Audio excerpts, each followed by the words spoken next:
change.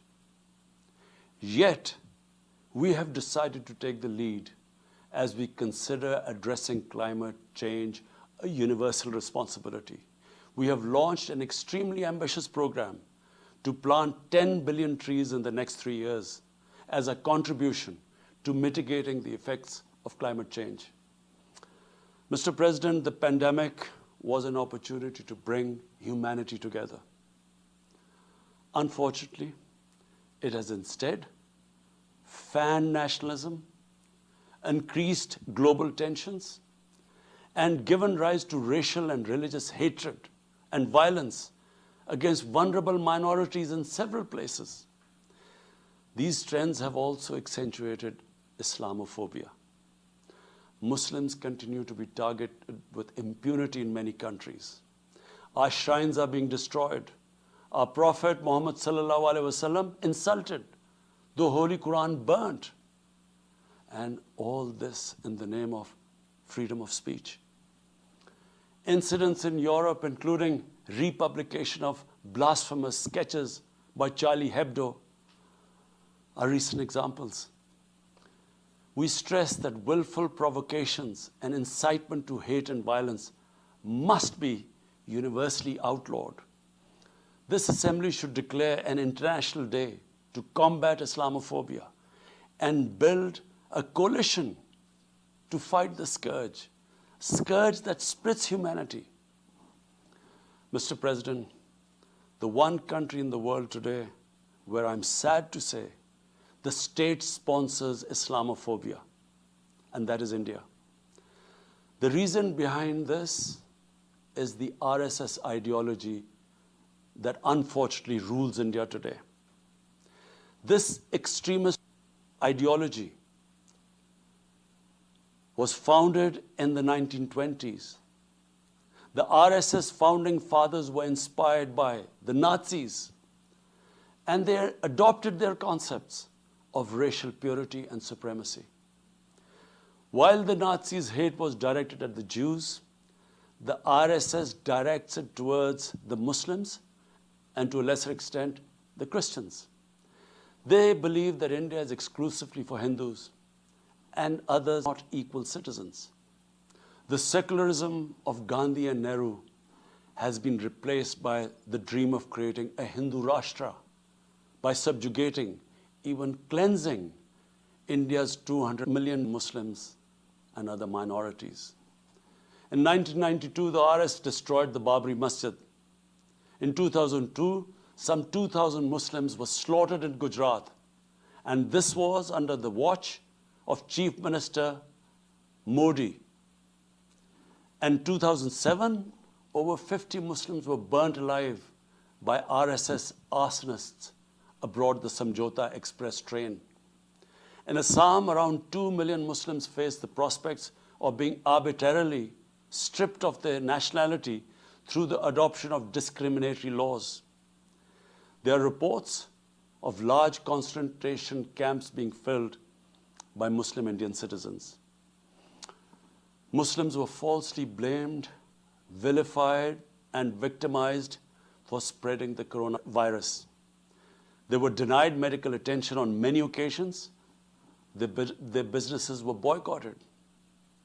Cow vigilantes attack and kill Muslims with impunity.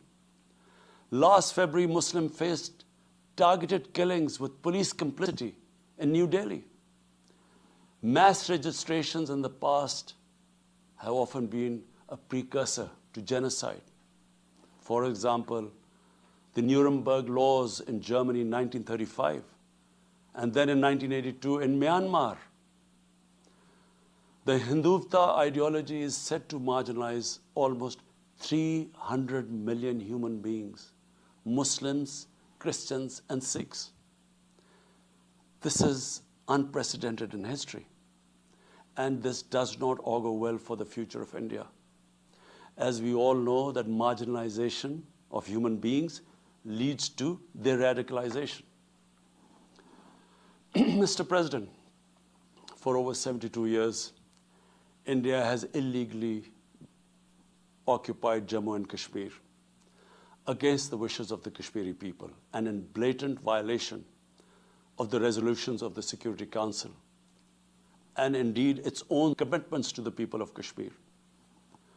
On 5th August last year, India illegally and unilaterally sought to change the status of the occupied territories and deployed additional troops, bringing the total number to 900,000, to impose a military siege on 8 million Kashmiris. All Kashmiri political leaders were incarcerated. About 13,000 Kashmiri youth were abducted and thousands tortured. A complete curfew was imposed, accompanied by a total communications blackout. Indian occupation forces have used brute force, including pellet guns against peaceful protesters, imposed collective punishments, including the destruction of entire neighborhoods, and extrajudicially murdered hundreds of innocent encounters, refusing even to hand over their bodies for burial. The Kashmiri media and those daring to are being systematically harassed and intimidated through the use of draconian laws. All of this is well documented in the reports of the United Nations High Commissioner for Human Rights, communications from the Special Rapporteurs of Human Rights Council, statements from human rights and civil society organizations. The international community must investigate these grave violations and prosecute the Indian civil and military personnel involved in state terrorism and serious crimes against humanity being perpetrated, I'm sad to say, with complete impunity.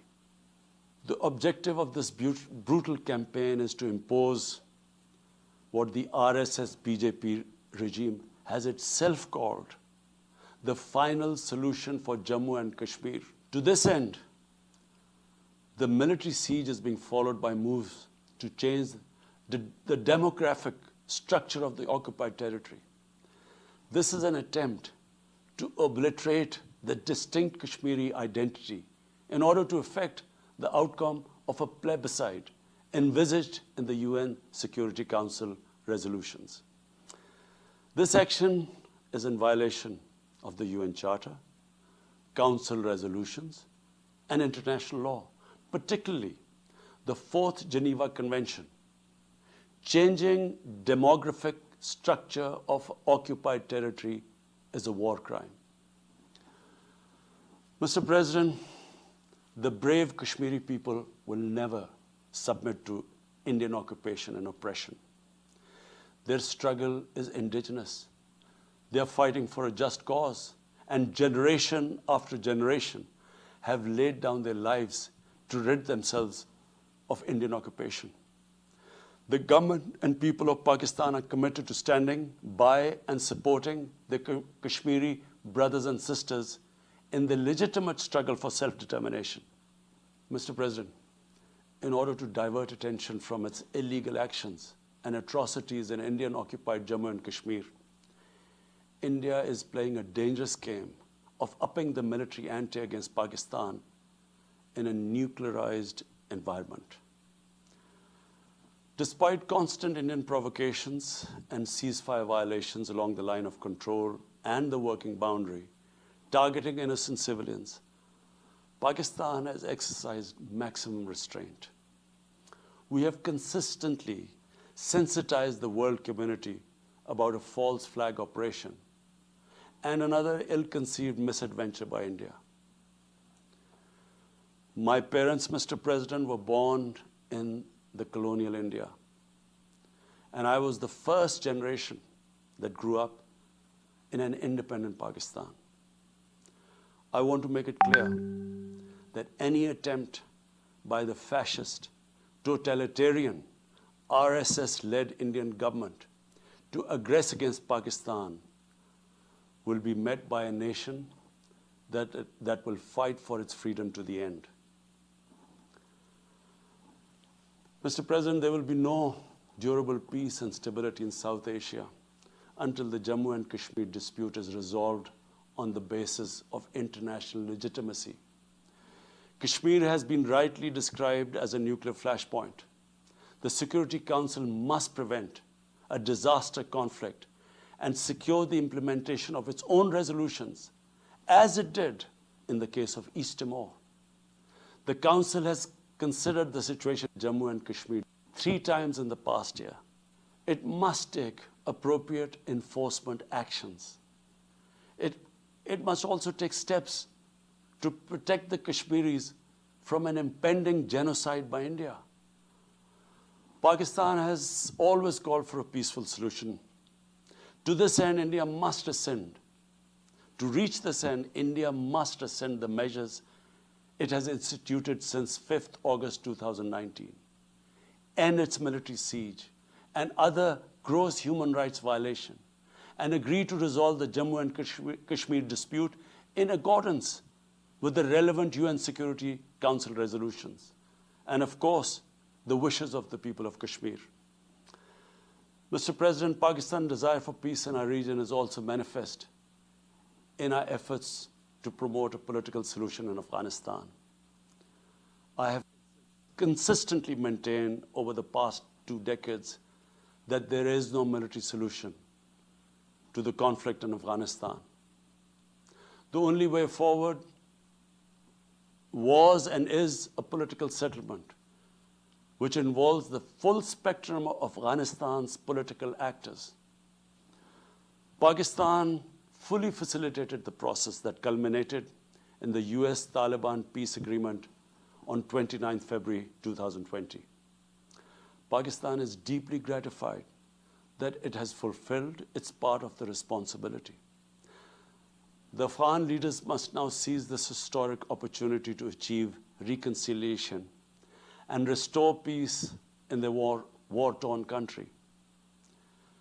Through the intra-Afghan negotiations that commenced on 12th of September, they must work out an inclusive, broad-based, and comprehensive political settlement.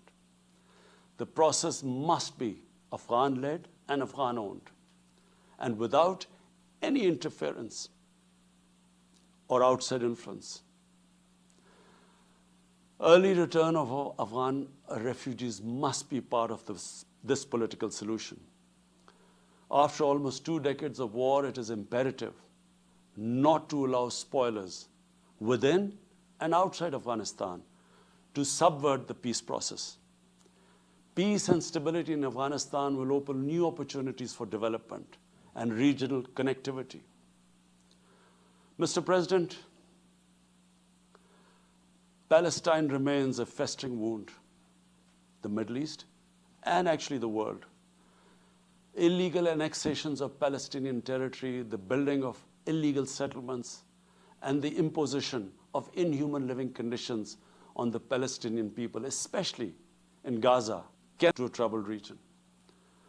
Pakistan continues to support a 2-state solution in line with the UN General Assembly and Security Council resolutions within the international agreed parameters, and they are pre-1967 borders, and Al-Quds, Al-Sharif as the capital of a united, contiguous, and independent Palestinian state.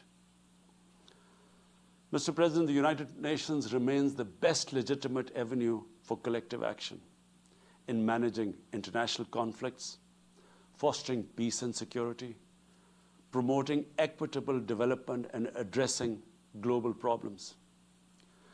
I urge the Secretary General to take the lead in preventing global conflicts. He should convene summit-level meetings to address regional hotspots and resolve outstanding disputes. The United Nations should be made fully responsive to the challenges of our times.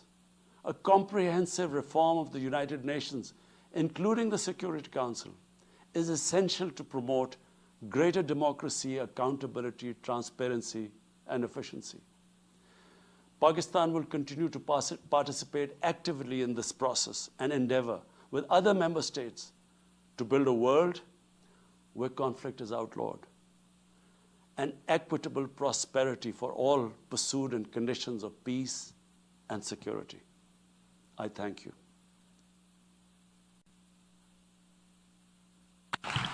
On behalf of the General Assembly, I wish to thank the Prime Minister of the Islamic Republic of Pakistan for the statement just made. I now give the floor to the distinguished representative of Kuwait,